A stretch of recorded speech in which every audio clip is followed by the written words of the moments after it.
Yeah, when we look at how things are changing with chatbots, I think it's not that consumer behavior is really changing, it's more about the intent is still there, but the way how they shop is changing. So from discovery to intent, it's becoming more easy. The discovery phase is way more smooth because you outsource, you can have a conversational AI, but intent is still there, the shopping intent, the intent for a certain need. A simple way to think about how it works is just imagine, I want to run the next marathon. I need new gear, I need new shoes, I need maybe gels, drinks, etc. I can go and have the support of an agent. An agent will help me throughout the journey. And that's super smooth, super efficient, because I get the right gear for the right season. So whether it is in New York, so on hard core, or whether it is at the beach.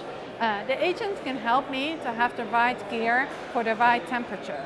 And in that journey, the shopping is becoming more easy.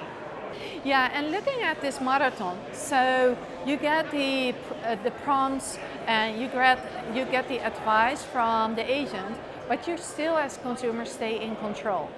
I think in such a journey, so like the marathon, that it's super important for brands to create trust, to make sure that what is provided, that they are everywhere showing up with the same trust, and that the consumer stays in control. Is in control upon the selection of gear, but also in control of finalizing the journey and buying a certain gear. Yeah, what we see here is the move from website to an agent. And when we track a website, you see the click-through ratio, the impressions, that was old, or it's still here, but there is something new now. And it is that we don't search for a white t-shirt, we search for an experience. We want to have a new summer outfit. And then it doesn't make sense to only look at the impressions or only look at the click-through ratio.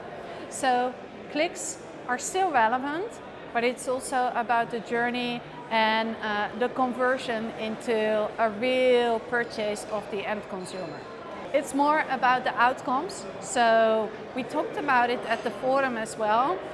If you look at the CMO nowadays, the CMO is struggling with a lot of data and a lot of wishes. They need to show growth. And what we see here is that they need to look at what outcomes will drive my business.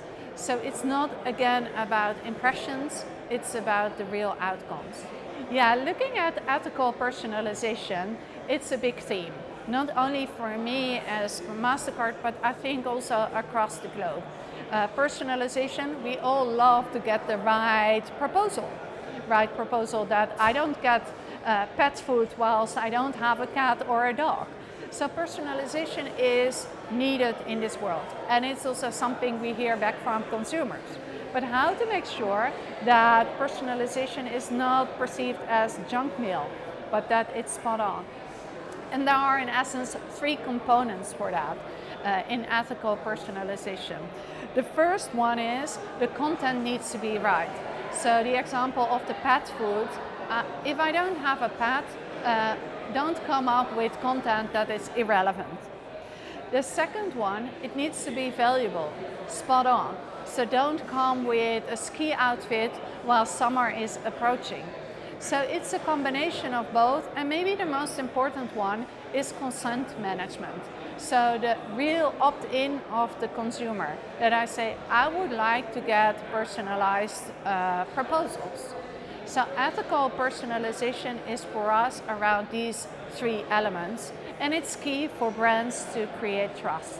So we talked about the consumer behavior. Is the consumer behavior changing? Yeah, it is changing.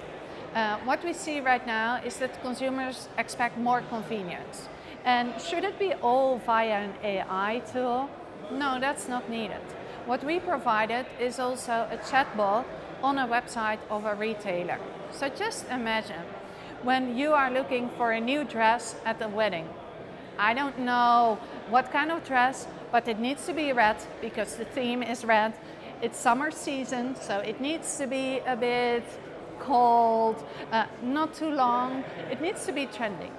So when you just look for a red dress, you don't get the right outcomes. But what we provide is this shopping muse. So I have a wedding, the theme is red. Provide me some suggestions. And the cool thing is that it's conversational. So you get some suggestions up on the red dress. You can say, this is not really what I want. I want it to be more like, let's say, Katy Perry. And then new suggestions come up. And with those suggestions, it doesn't limit just for the dresses, but comes up with, for example, the shoes. So what we see right now is that even for a retailer, for a brand, they can increase conversion by using shopping muse or other chatbots we created.